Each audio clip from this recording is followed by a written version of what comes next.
Good morning, everybody. Good morning. This is a lot more nerve-wracking than a Broadway stage. My name is Lin-Manuel Miranda. I'm the composer of Hamilton. And if your kids are running around rattling off facts about the Federalist Papers, I'm sorry, that's my fault. That's on me.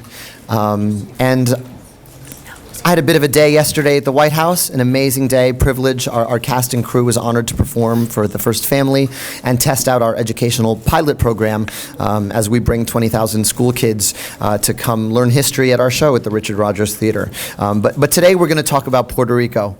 And I'm not here as a politician. I think anyone who sees or hears Hamilton knows of my healthy cynicism and allergy to politics. But we have a humanitarian crisis on our hands. So I want to talk to you about the Puerto Rico I remember. I grew up in New York City, in Upper Manhattan. My parents were both born on the island. My dad came here, just like Hamilton, to get his education when he was 18 years old. He came to New York. And I got sent there every summer to stay with my grandparents. It's a little town called Vega Alta, Puerto Rico. My grandfather was the manager of the town bank, just like George Bailey in It's a Wonderful Life. My grandmother ran a travel agency called Viajes Miranda, Miranda Travel. My aunt owned the school supply next door, and I was, if you've ever seen In the Heights, I was Sunny. I sold slushies in the summertime to the kids because school starts in August in Puerto Rico. And these were the most important months of my year every year. It was, first of all, a month of total immersion in Spanish, but it was also falling in love with my island in a real way, not in the abstract way. When your parents come from somewhere else, they tell you stories, but it was me learning to live in Puerto Rico and fall in love with my culture and fall in love with my people. And I remember, and this may resonate with you if you're a first-generation American. When you go back to your home country or your ancestral origin, you go back and you go, oh, in New York, we may be the janitors and we may be the maids. In Puerto Rico, the doctors and lawyers are Puerto Rican. Everyone's Puerto Rican. It's like the bee girl in the Blind Melon video when she opens the garden and sees all the other bee folks. These are my people. And that connection is so important. And I'm here to talk to you about that because the doctors and lawyers are leaving Puerto Rico right now. We face a financial crisis that triples anything you're experiencing here in the United States. And it's a solvable, fixable crisis. And what we really need is help. And what we really need is help from Congress.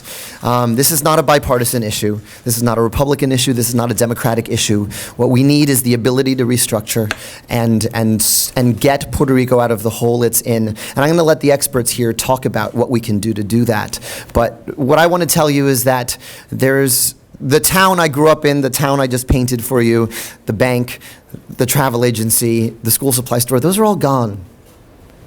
Vega Alta is a dying town. The only people who live there now are the people who can't afford to leave. And everyone else who can't afford to leave is coming here or going somewhere else because there are no jobs.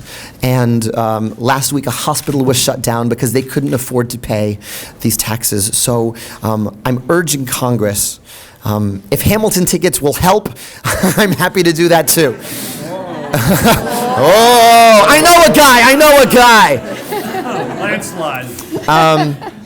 But seriously, this is a fixable issue, and if I can put a human face on the people that are suffering, I'm happy to do it, and I'm happy to speak on behalf of my island and my people, who are, by the way, American citizens. They fight in our wars, they pay taxes, and they don't get to vote for President of the United States, so that's why Puerto Ricans on the island have a duty to speak on their behalf, and that's what I'm here to do today. Thank you so much for being here today. I'm going to let the senators speak on this issue. Thank you so much. Bye.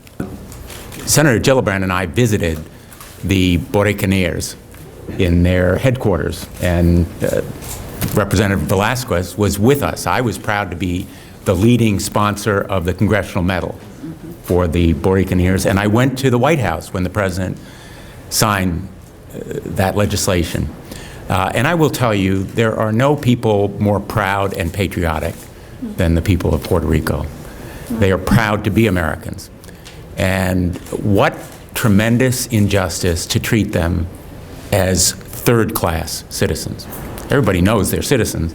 They're being treated as third-class citizens. If this were a natural disaster like a hurricane or a tornado, there would be aid because the wounds would be visible immediately. These wounds are equally visible in the children who cannot get to school, in the hospitals that cannot provide medicine, in the utilities that cannot provide power. The effects are cascading. They multiply on each other because economically, Puerto Rico cannot survive on the present path. So the question is, who will gain if the island goes into bankruptcy? And the answer is the lawyers. The lawyers are the ones who will be embroiled in endless litigation and in costly and time-consuming disputes that will only increase the cost to Puerto Rico. There is a path forward, and I'm here to say that I'm encouraged by the House bill that has the essential elements of short-term restructuring and a path forward toward resolving the debts. We have two great proposals in the Senate, Senator Gillibrand's bill, Senator Menendez's. We have the possibility of combining all of them. There is a path forward, and there is nothing partisan about what needs to be done. It has to be bipartisan and recognize that the looming disaster in Puerto Rico is one that will be on all of our consciences if it comes. And we all bear a responsibility to be part of the solution, not part of the problem. Thank you very much to Senator Gillibrand for leading us in this effort.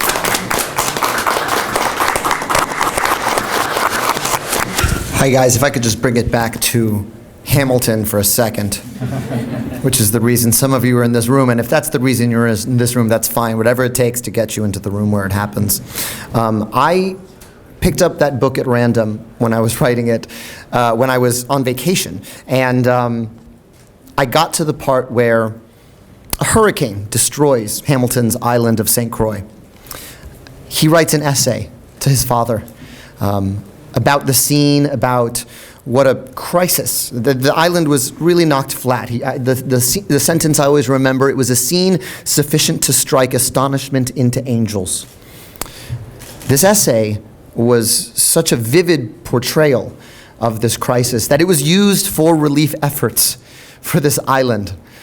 If I can leave you with anything today, our island is in crisis, and if I can help in any way, if I can get more eyeballs to this crisis, it's a fixable problem. All it takes is for Republicans and Democrats to come together and give us the same basic protections any other American city has. So, here's my essay. There is a scene sufficient to strike astonishment into angels. Please help us. Thank you.